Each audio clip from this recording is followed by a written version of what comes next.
Welcome to Dish and Nutrition Podcast, where we dish on trending nutrition topics, all the while making it easy and fun to understand. I'm your host, Sarah Williams.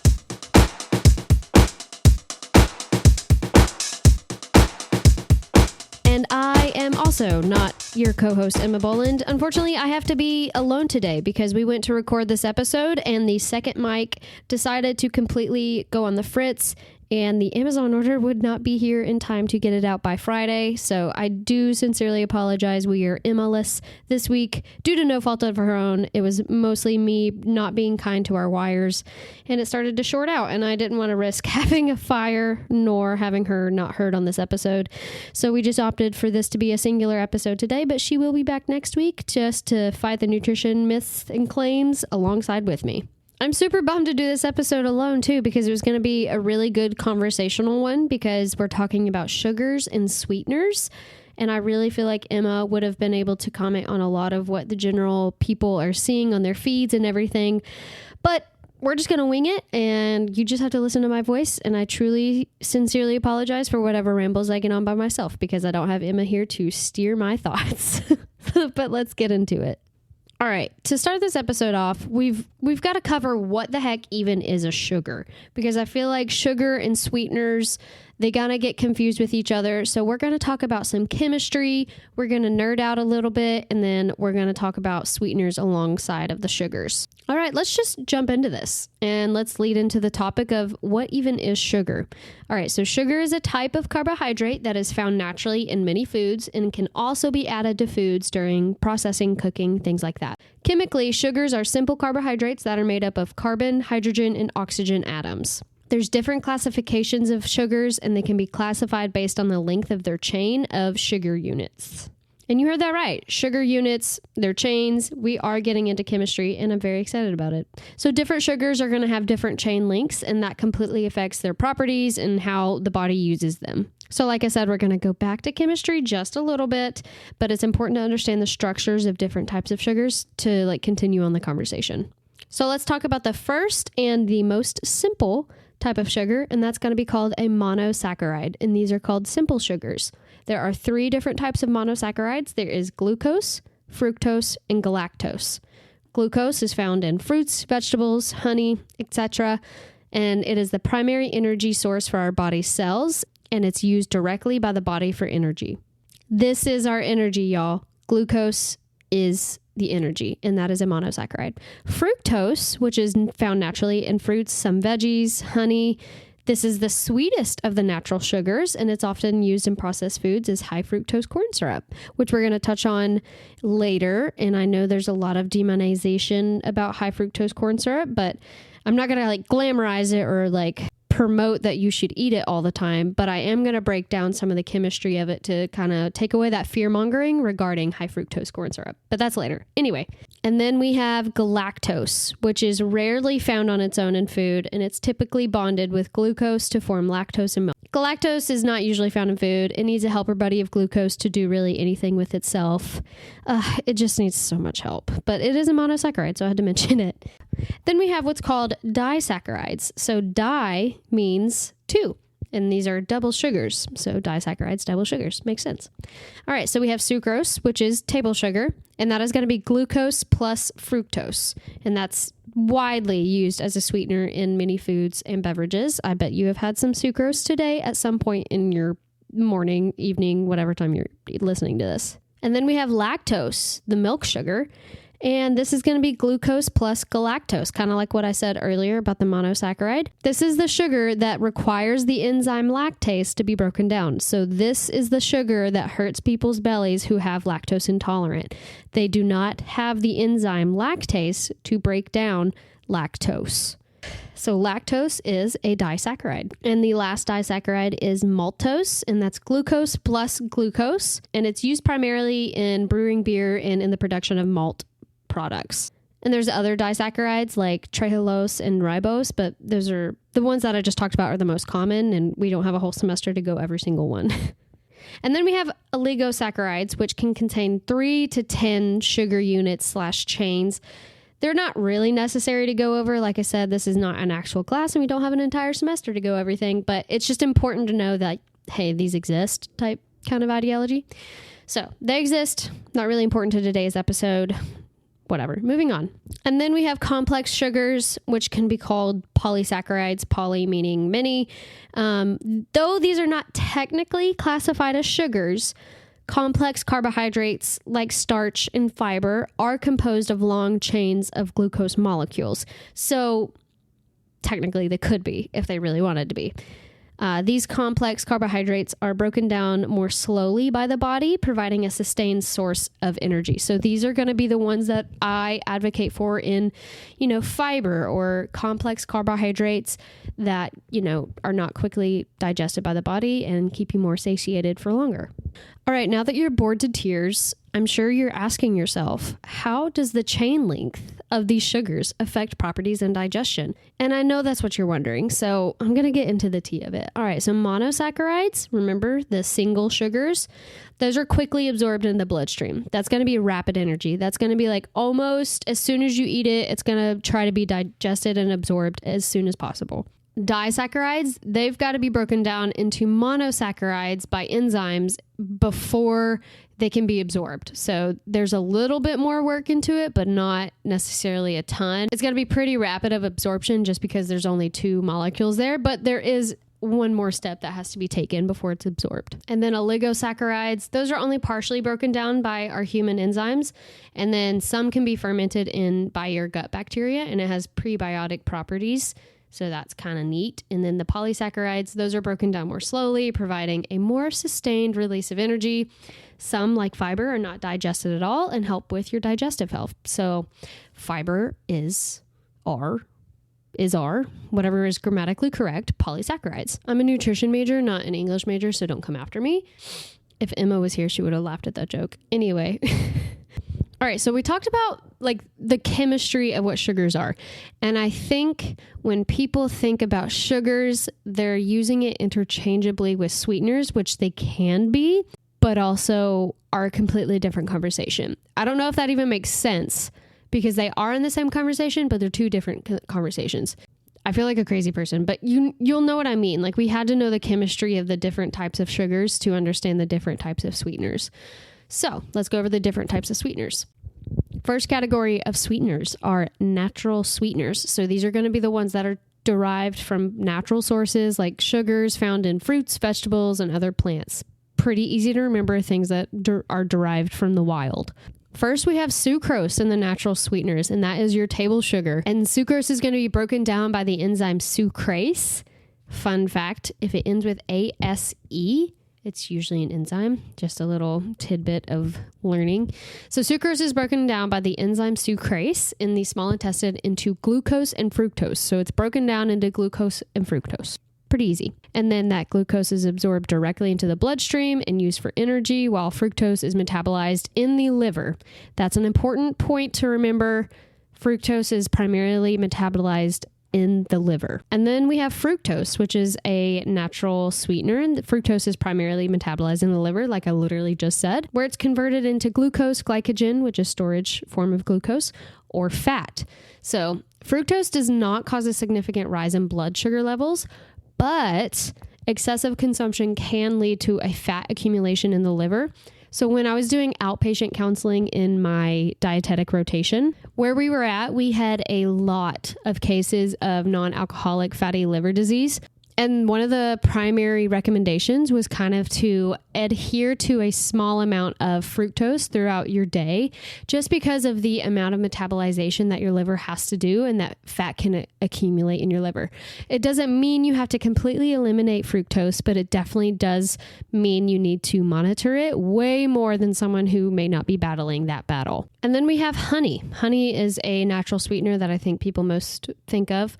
It's a mixture of glucose, fructose, and other small amounts of other sugars. Honey sugars are broken down pretty similarly to sucrose, with that glucose being absorbed quickly and then that fructose being metabolized in the liver. So another point to keep in mind, honey is great, but if you're someone who does battle with liver disease, non-alcoholic fatty liver, or just other myriad of health variations, that's something to consider as well. People like to put honey on a pedestal, but it is something that people need to keep in mind if they have certain health diseases or variations. And I'm going to say something pretty controversial. I know a lot of people like to use honey as a sweetener in recipes, and it has a health halo effect on it. 1000%. I think honey is held in high regard. However, I want to say the reasons why people think it's such a wonderful thing is because they say it helps with allergies, or it has vitamins and minerals in it. It has antimicrobial benefits. And unfortunately, the evidence does not support that it actually helps with allergies. If it is helping you, that is wonderful. However, that is anecdotal, but there is no evidence that really supports that it is supposed to help with allergies.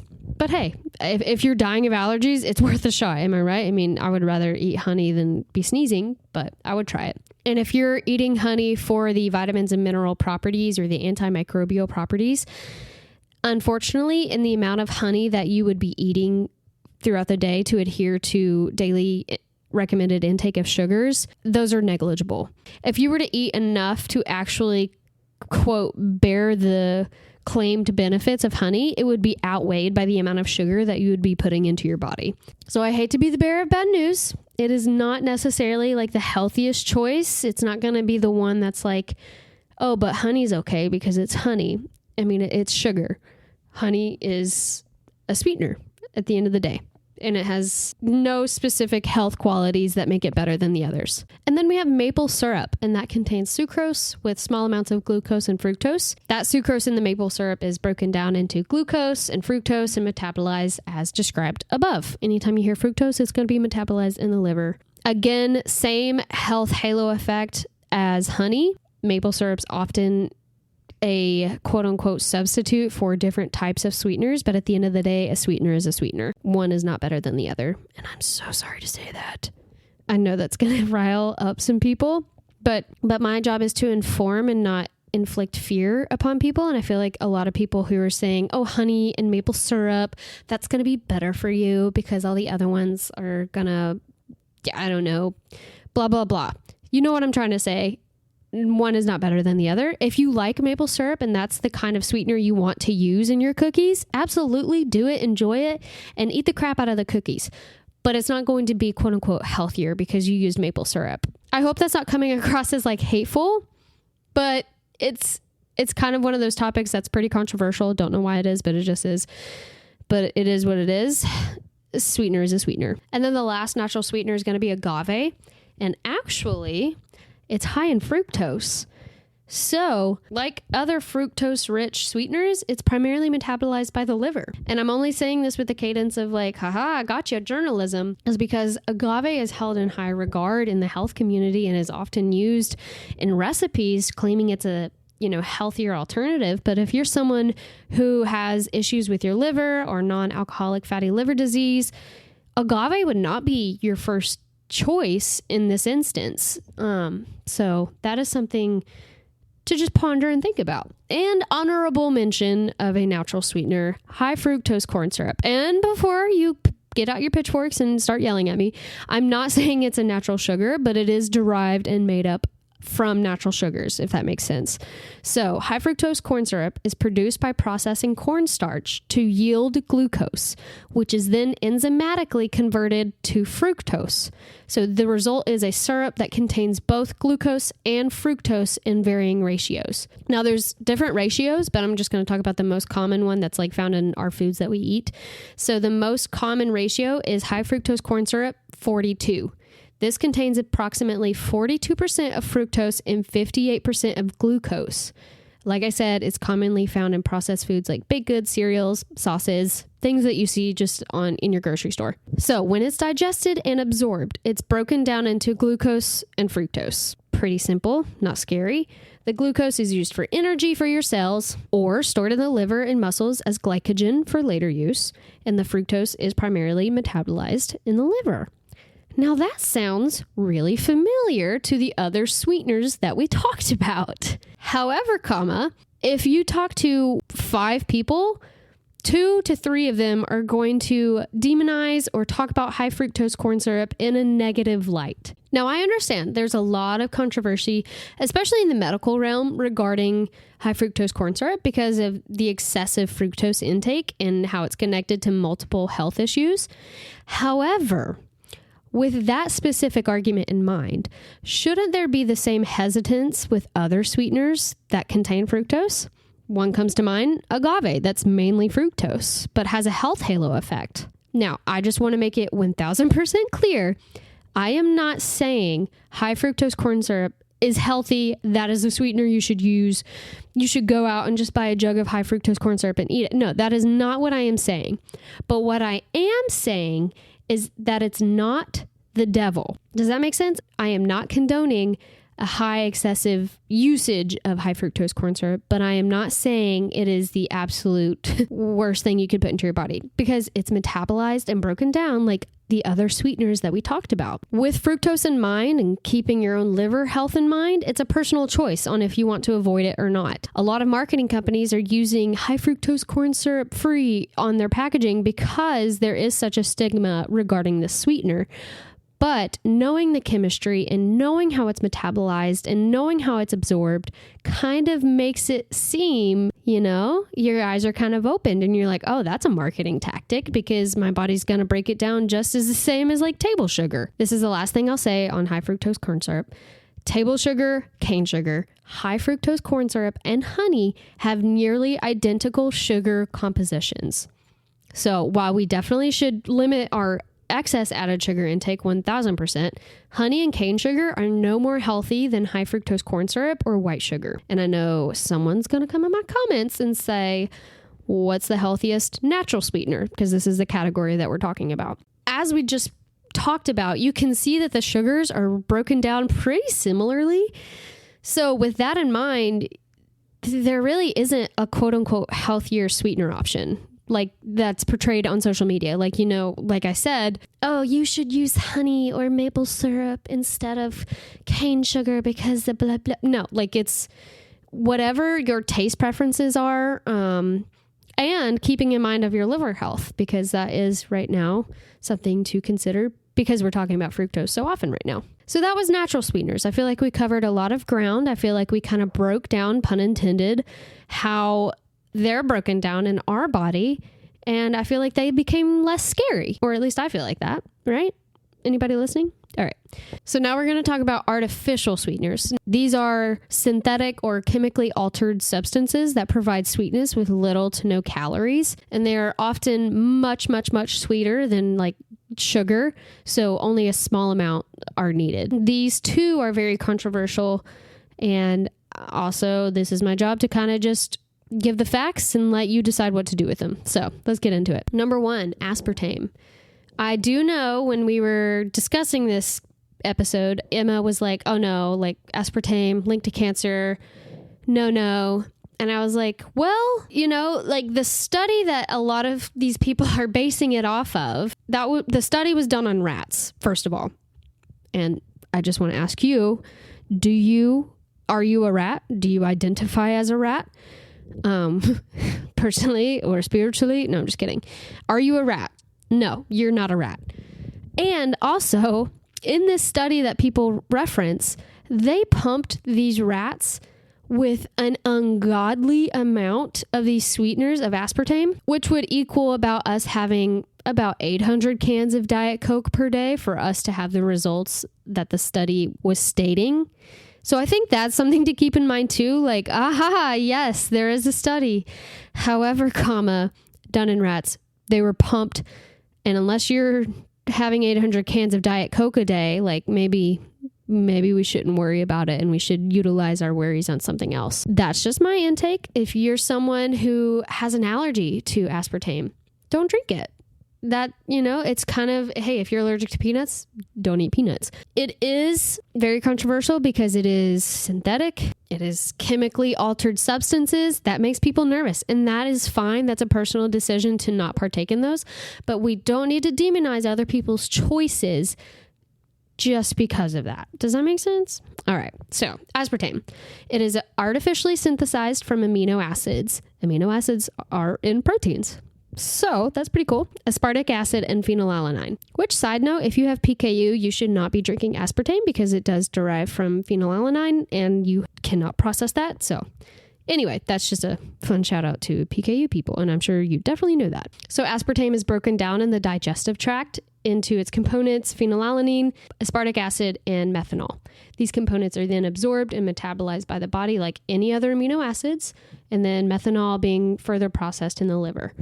So I'll end that with saying I'm probably going to go drink a Diet Coke after this. And the only reason I really monitor my Diet Coke intake is if it's after 2:00 because it has caffeine in it. I know you can buy the caffeine free one, but it doesn't taste the same and I don't know why. Anyway, I as a dietitian do drink aspartame. Again, very personal decision. I endorse you on your journey. However, don't demonize it just because you're quoting that study that is very, very controversial. And we are not rats. We are not drinking 800 cans of Coke a day. Then we have sucralose. And sucralose is saccharin.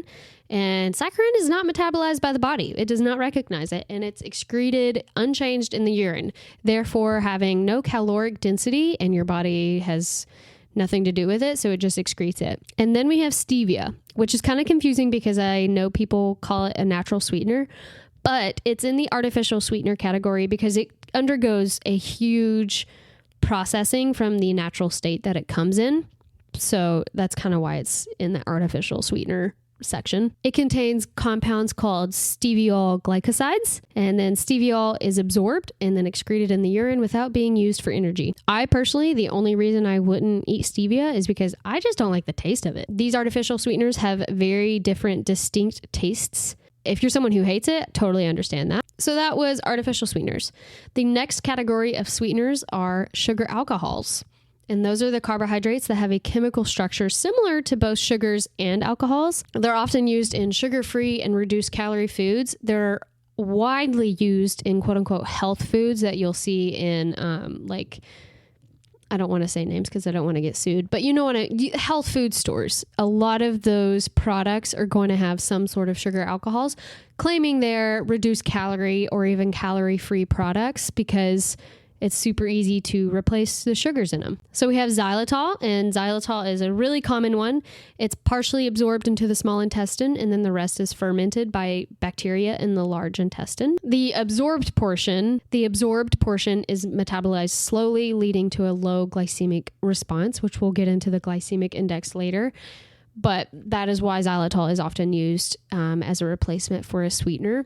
I will say xylitol, I think this is the ingredient that is highly, highly, highly toxic to dogs. Like if your dog eats your sugar-free gum that has xylitol in it, you need to rush them to the vet immediately. Just a fun pet loving fact for you because I love my dogs and I know they get into things they shouldn't. Anyway, xylitol used a lot in gums and things like that. And then we have erythritol. It is mostly absorbed in the small intestine, but it's not metabolized, and then it's excreted unchanged in the urine. So this one I have seen in reduced calorie ice cream, that I've seen that. And then I've also seen the other one, sorbitol. And like xylitol, sorbitol is partially absorbed in the small intestine and metabolized very slowly. My biggest warning with these sugar alcohols, if you have a sensitive stomach, just adhere very small portions of it because it can cause some severe gas and bloating and it can really hurt your belly. That is oh man, you can eat a tub of that reduced sugar or calorie-free ice cream, whatever that's in the grocery stores these days. And that's fine, but at the cost of having a really bad stomach ache later on, and it can last for a long time, personally. So just be very cautious if you have a sensitive stomach when you're ingesting sugar alcohols. And the last category of sweeteners, novel sweeteners. There's only one. This is a newer sweetener that often combines natural extracts with chemical modifications to provide sweetness without the calories. So the one that is a novel sweetener is a monk fruit extract. I am asked about monk fruit extract all the time. So monk fruit extract is extracted from the monk fruit. It contains compounds called mogrosides, which are very, very sweet. But the mogrosides are not metabolized for energy and are excreted unchanged. I don't have an issue with monk fruit sweeteners. I I don't like the taste of it. I've used it as a sweetener for different things, and it's just not my favorite. All of these sweeteners have very, very different distinct tastes, and I think we can all agree as humans with taste buds. That was a lot of sugar and sweetener talk. That was probably overwhelming. May have to go back and replay this episode because I don't know if I put my thoughts into words well. However, there are some things to consider when choosing what sweetener to consume / work with. Number one thing to consider is your blood sugar control. If you're someone who has diabetes or you're just trying to manage your blood sugar levels, you should opt for sweeteners that have a low glycemic index or things that have 0-calorie sweeteners that don't significantly impact the blood sugar. If your stomach can handle it, if you like the taste, if you don't get headaches, those types of things. But Sarah, what is the glycemic index? Fantastic question, Sarah. All right, so glycemic index is a ranking system used to measure how quickly and significantly a carbohydrate-containing food raises blood sugar after consumption. The glycemic index ranks foods on a scale from 0 to 100 with pure glucose, a simple sugar, monosaccharide, arbitrarily set at a GI of 100. Foods with a high GI are rapidly digested and absorbed, causing a quick and significant rise in blood sugar levels, while foods with a low GI are digested and absorbed more slowly, leading to a gradual increase in blood sugar. So if you are someone who has diabetes or managing blood sugar levels, you're going to want to try to shoot for low glycemic index sweeteners, foods, etc. Another thing to consider when choosing the sweetener is the caloric content. Are you doing weight management? Are you just trying to know what's going into your body? There's a myriad of reasons why you would want to know the caloric content of the sweetener that you're using, and there's different variations as to why you would consider different things. So that is something you need to consider when choosing a sweetener. Taste preference. I've talked about this earlier. Sugar versus artificial, night and day. I don't mind artificial. I do not have an issue with it, but up against pure sugar, no way. I love me some pure cane sugar. It just tastes better. Taste preference is going to play a huge role in how you choose your sweeteners. And then lastly, gastrointestinal effects. How does it make your belly feel? Are you eating that reduced calorie ice cream and then on the toilet for the next 2 to 4 days just because that xylitol or that sorbitol is not digesting well in your stomach and causing you gas and bloating? Those are some things you need to think about. Are you on a date and you have that reduced calorie ice cream? Probably not a good idea. So you definitely want to know how it affects your stomach and how it affects your life, basically, if you're going to consume it or not. And I would be a bad dietitian if I did not talk about the recommended daily intake of added sugars at the end of a sugar episode. You know what I mean? So we should probably talk about that. There are multiple recommendations of the daily intake, but I'm just going to talk about the World Health Organization and the American Heart Association recommendations. So the WHO says less than 10% of your total caloric intake should come from added sugars. That's not a lot, and that's fair. Listen, I have a sweet tooth that's meaner than anybody that you've met, but I still try to keep an eye on my added sugar, not just because of calorie content, but for different things. And I'm also trying to, for teeth integrity. I'm not trying to get cavities 24/7. Those things are not fun to fill. So the WHO, less than 10% of your caloric intake. And then for the American Heart Association, for women, no more than 100 calories per day from added sugars, which is about 25 grams. I think grams is easier to kind of measure rather than 6 teaspoons. Well, I don't know. I'm not looking at, no. And then for men, no more than 150 calories per day from added sugars, which is about 36 grams. So you guys get 11 more grams of sugar than us. That's not fair. Whatever. I'm not bitter. I guess I need some sugar. Okay. That was funny. Emma would have laughed at that. I'm so alone without her. All right. Now, what counts as added sugars? Added sugars include any sugars or caloric sweeteners that are added to foods or beverages during processing or preparation. So this includes common table sugar, high fructose corn syrup, honey, maple syrup, all of them are considered added sugars at the end of the day. However, naturally occurring sugars found in fruits, vegetables, and dairy are not considered quote unquote added sugars. Nutrition labels are obviously required to put added sugars on there. So very easy to kind of keep an eye on it if you're using nutrition labels as your guide. At the end of the day, we just don't want excessive added sugar intake, but there's going to be different reasons why you're choosing what sweetener you want. And one is not healthier than the other. It's like most things with nutrition, it's very person to person based. If you're someone who maybe struggles with some liver issues, maybe agave or high fructose corn syrup is not going to be the best option for you. But if you're someone who doesn't struggle with that, maybe you just like agave, or I can't even go into the different variations as to why someone would or would not choose a certain sweetener. It is very personal, and I'm just giving you the tools to put in your bag that you can use when it comes time to choose your sweetener. All right, guys, thank you so much for listening to me ramble by myself. Felt definitely weird.